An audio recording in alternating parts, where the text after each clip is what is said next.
Hey guys, what's up? Welcome back to my channel, or if you're new here, be sure to hit that subscribe button and let's grow our glam fam. In today's video, a lot of people are wanting to know lately, how do they start a small business? How do you pet sit? How can I start my own pet sitting business?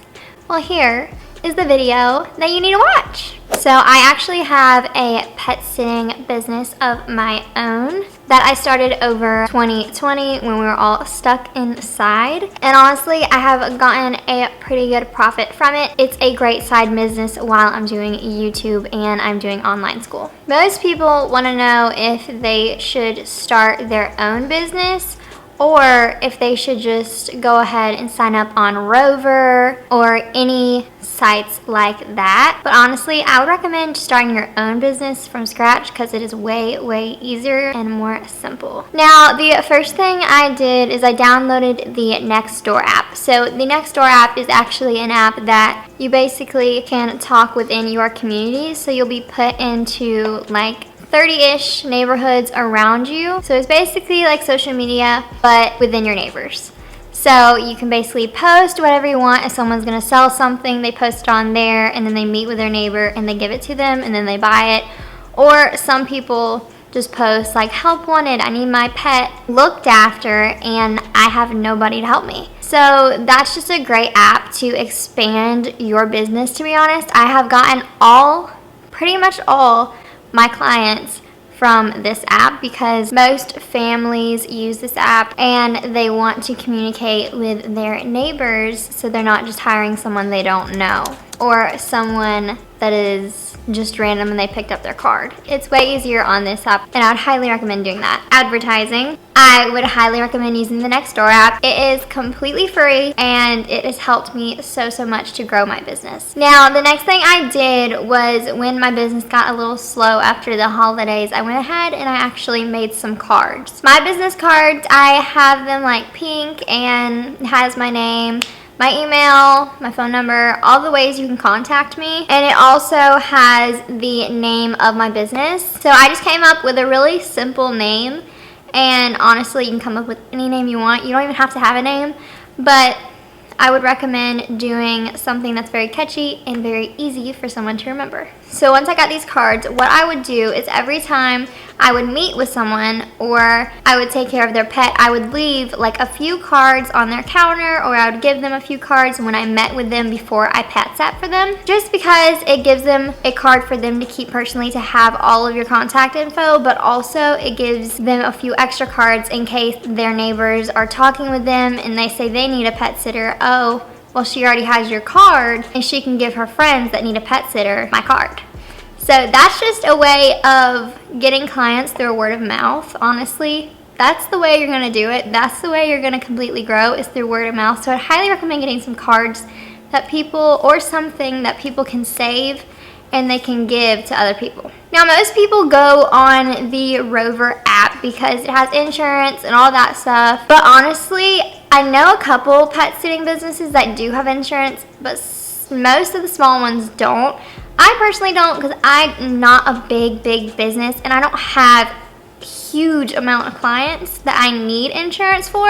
But if you really want to be safe with it, you can. People would just need insurance if they wanted to, like, I don't know, say you didn't take care of their dog and their dog died or something like that, then you would need it. But honestly, I make sure I keep texting my clients, making sure I'm updating them and their dog is well cared for. If someone messages me through a phone call, through text, through email, whatever it is, normally they would want to meet with me, but some clients don't mention it. So when they ask me if I'm free this time, and usually they ask me what I charge, sometimes they don't. Sometimes they go ahead and ask me what I charge when I meet with them.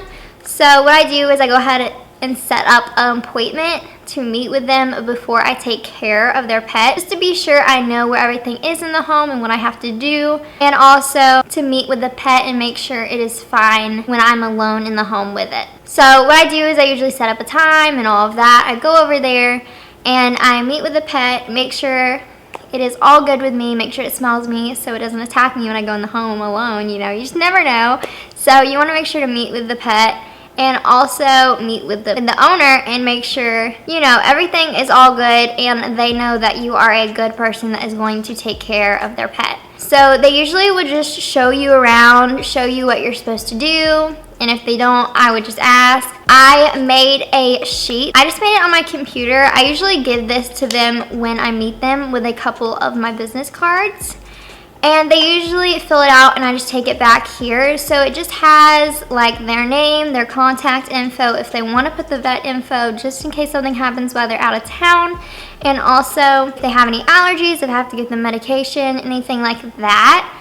I also like to just keep their info in my binder just so that I have all of their info and I don't forget it if it just deletes off of my phone or something. So it does have like specific details line on the paper, and usually the owner will just write out like where the food is, what's the combination for their home, any combination key details like that, how to get in the home, and also what I need to do specifically if they do have medication.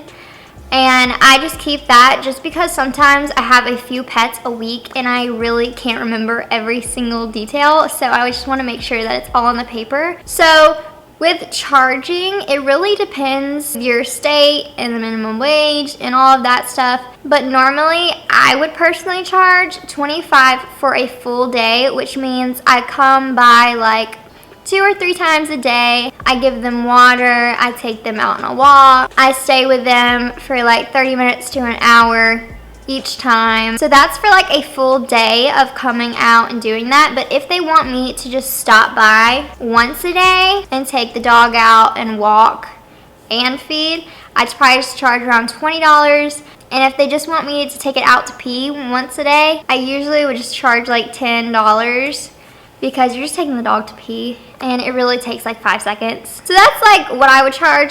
Cats, I just charge $15 a day because honestly, you're just giving it food, water, and cleaning its litter box. It's not as much.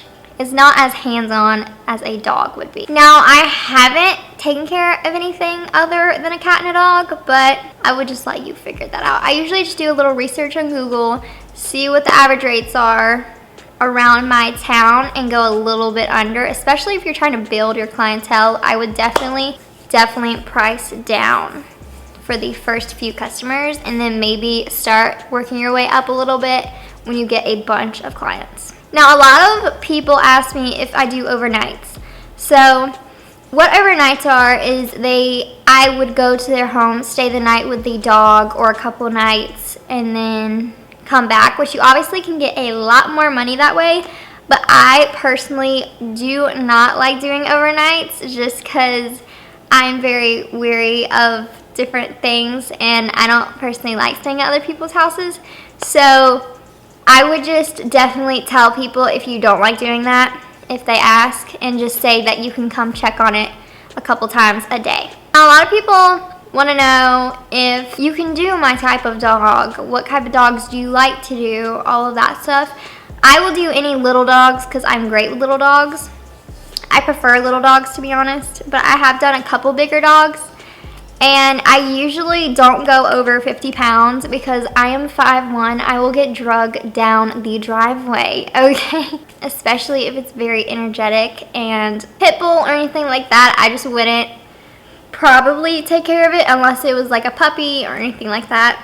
I just personally would not want to take care of that. I actually just put out a vlog of me pet sitting. So I'll definitely link it up here so you guys can go check it out after this one. I hope this helped you in like creating your little business or whatever. But I can definitely do a part 2 of this, a Q&A if you guys want me to. And please be sure to. And I will definitely do another vlog style video for you guys with just pet sitting if you want me to, like a week in my life pet sitting edition. I would definitely love to do that for you guys. So just let me know, and let me know if you want me to bring back some more makeup videos because I love those as well. I will see you guys in a couple days. Bye. Love you. Let's go ahead and roll these bloopers. I would highly recommend doing that. 25. Oh, about to drop my notebook.